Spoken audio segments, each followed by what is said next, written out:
Good morning again, everyone. My name is Michelle. I hope you're doing well. Welcome to another video.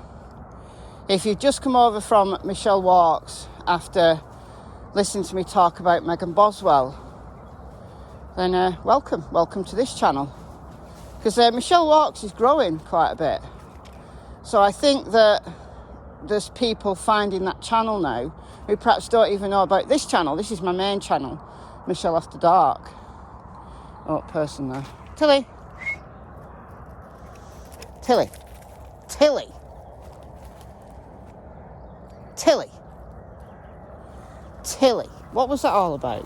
Just do as you're told first time. Be helpful. Oh, there's geese up there. I don't think you can see them because I've got this on wide angle. And I've got my other arm full, so can't change it. They're heading like north-east. They're going to winter somewhere. Why are they going north? It's going to be colder. Anyhow, maybe they'll change direction. Who knows? Is this dog gone now? Yeah, I think so. Right. Okay, so yeah, this is my... Oh, she's gone. Right, she's going on a lead. Can't deal. Tilly! Come here, you big clown. Get here.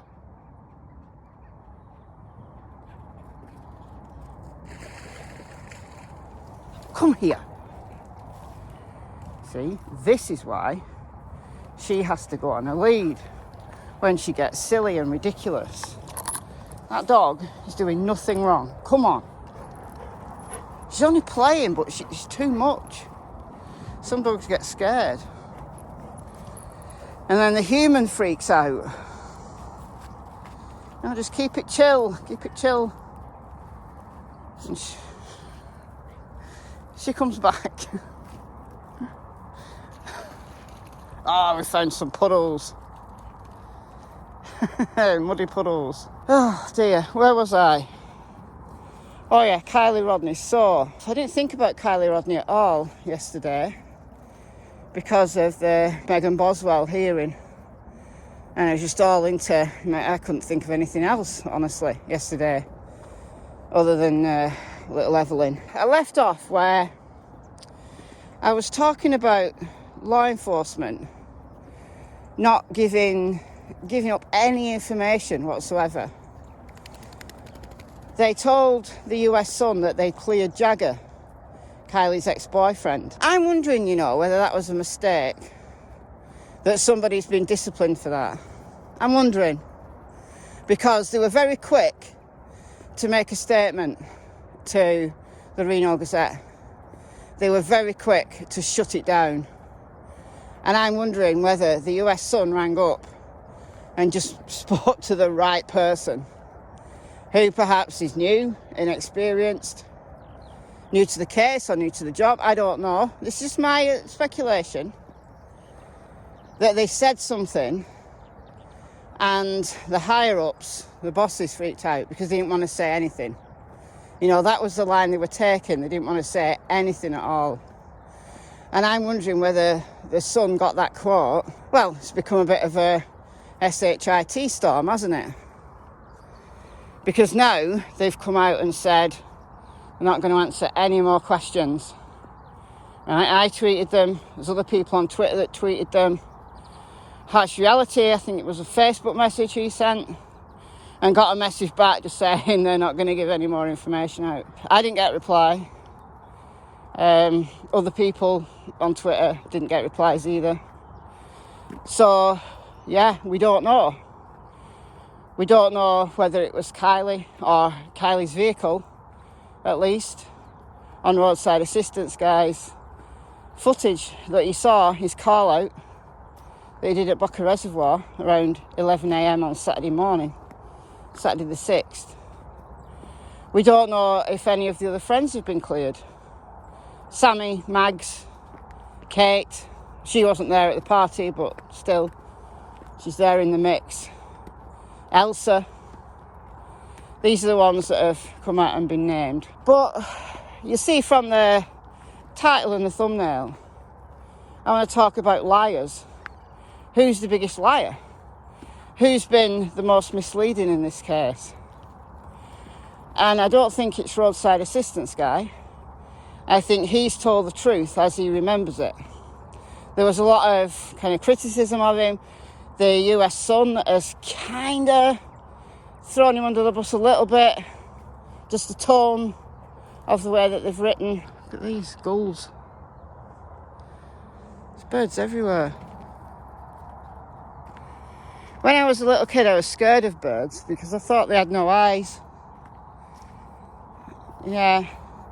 I used to go to the beach and freak out because there was seagulls. Of course there are going to be seagulls at the beach. I'm still not a bird fan. I don't know.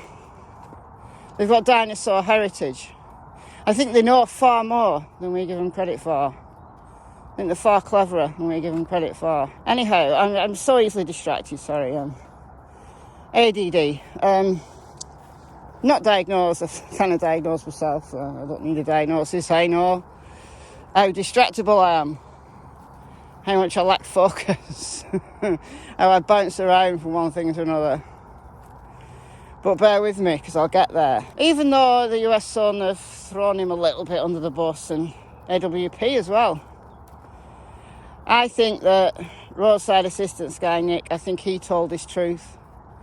Whether it's Kylie's vehicle or Kiely, we don't know. He could have been mistaken. But law enforcement knows. That's the important thing.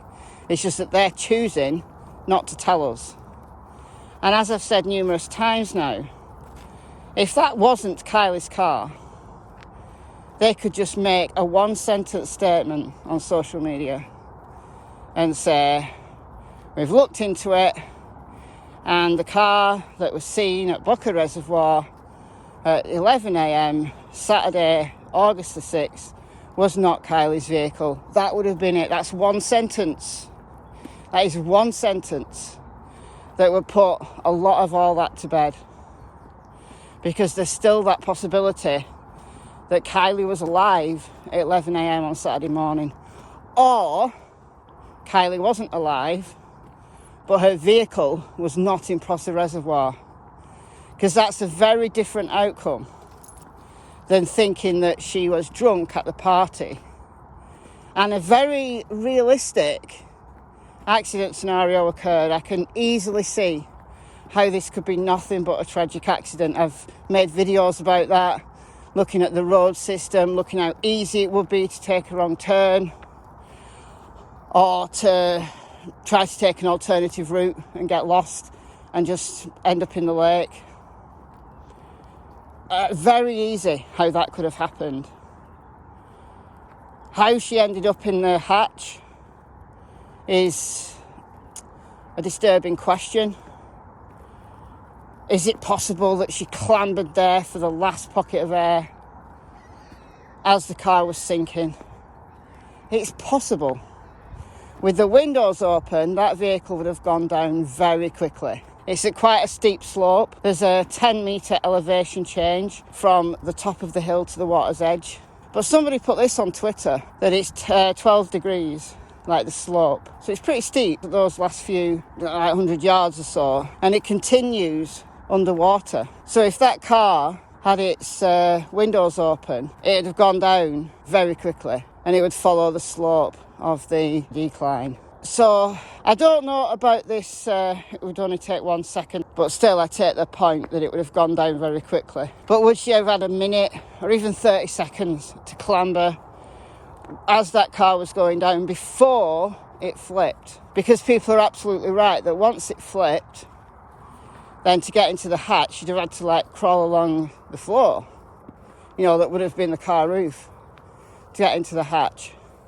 The only possible way I can see it happening like that, without any foul play whatsoever, is if she managed to clamber in those last few seconds over the seats for the last pocket of air before it flipped.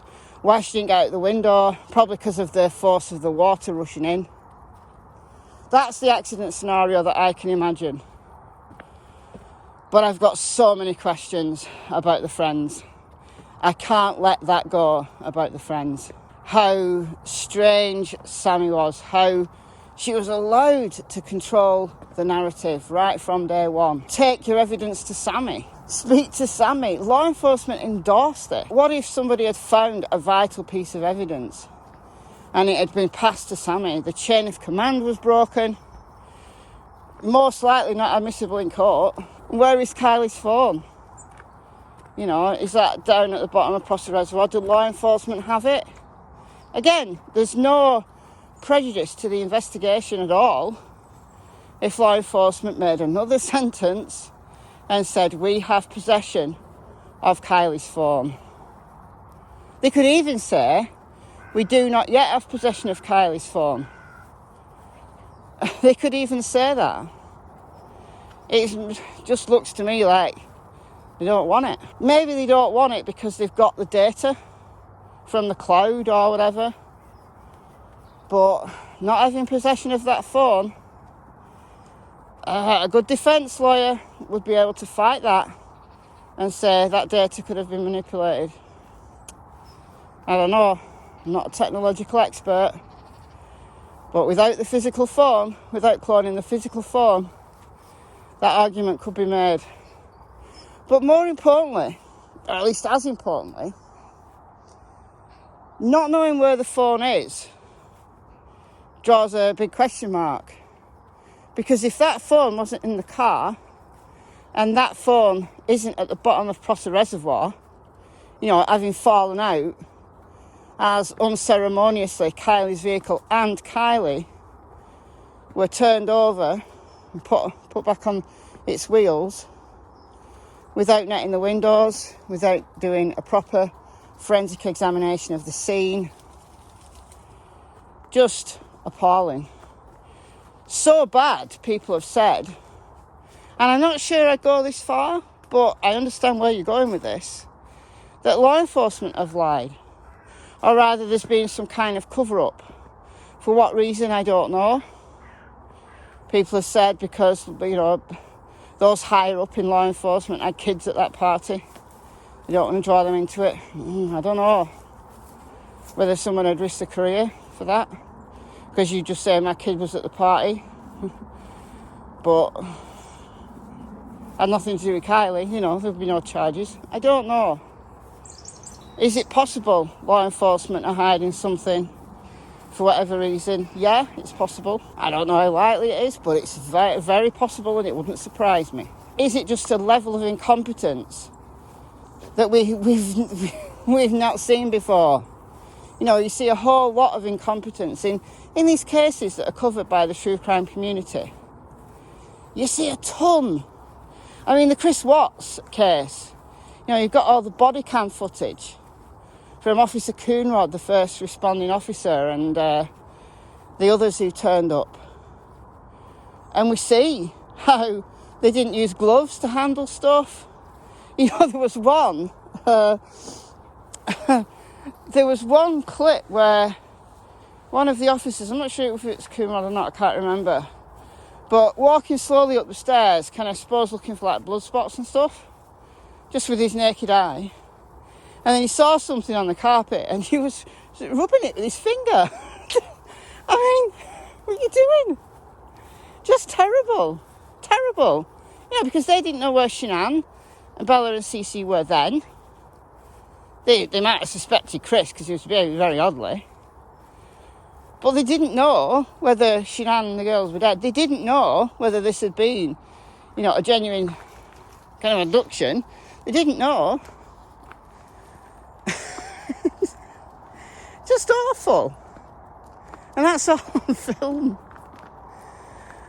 But my word. Kiely's case, just dreadful. How much evidence has been lost? I don't know what to think about Sammy. I kind of thought she's got to be involved. She's inserted herself closely into this case. She wants to know everything. She's ingratiated herself with Kiely's mother. I mean, look, right, can you be trusted? Can you be trusted? Go on. Where are you going? Come on. Saw this picture on Twitter. This is apparently after Kiely's memorial. Why are they all smiling like that? That's just weird. I'm sorry. That's weird. You know, they're not at a party. That's just weird. You know, Sammy just wants to be the centre of attention. Is that all it is? Is Kiely's mother just really naive and doesn't understand that these kids could be involved? Has she heard stuff from law enforcement that has cleared Sammy and Mags and the others, Elsa? If she has, well, they've said Jagger's been cleared. Why not just say that they've been cleared as well? Why can't law enforcement say that? The family could come out and say that. I don't know how people would believe them, but they could. To say, look, we've heard from law enforcement that these people have been cleared. You know, to spare these young people the agony of being scrutinised on social media. Law enforcement have created this social media storm. They really have. There's a dog over there. I saw it before Tilly did. I don't know, guys. It's odd. It's weird. I don't know. It's a very different scenario. But I just keep going back to the Skylar Niece case and how one of the killers of Skylar used to go to Skylar's house, sit in Skylar's bedroom, and had kind of befriended the family. I mean, what a betrayal. But I'm hoping that Kiely's family have not been so naive, or Kiely's mother at least, has not been so naive. But it could be that Sammy genuinely left at 12:25. The only thing she did wrong was not look after her friend. But according to Elsa, who's Sammy's friend, Sammy wasn't with Kiely for a lot of the night. But is Elsa lying? Elsa's Sammy's friend. Has Elsa been sent to mix up the narrative? Sammy's realised that she's made some mistakes, so she's sending her friend Elsa out there. Is Elsa Jane Doe 2 that talked to Chronicles of Olivia with an almost identical story to that Elsa told Sleuthy Goosey? But apparently she's denying that. Apparently. Why? Has she realised that was a mistake? You're going on your lead, there's a dog down there. Or did she talk to Sleuthy Goosey without Sammy's knowledge? And Sammy's told her off. Oh, there's so many scenarios. I mean, did two boys fight? One of them blocked the road, blaring music from his car? Maybe. But maybe Kiely'd already gone by then, because that was around 1 a.m. Maybe somebody offered to drive Kiely home. I don't favour that scenario. Is Elsa lying? I mean, look, guys, who's the biggest liar in all of this? Because there's so many possibilities. So it's completely unsurprising that there's ridiculous theories getting wilder and wilder. It's completely unsurprising. And once again, I will say, law enforcement, you could control this very easily without hampering any of your investigation. You could control this. You could stop this. You choose not to. Why? Why? Is this just more bad policing? Or is there something more to it? Let me know your thoughts in the comments below. I'm tangled up. I've been Michelle. Hope you're well. See you in the next video. Goodbye from Miss Tillington and Miss Cassie Springer. Bye, guys.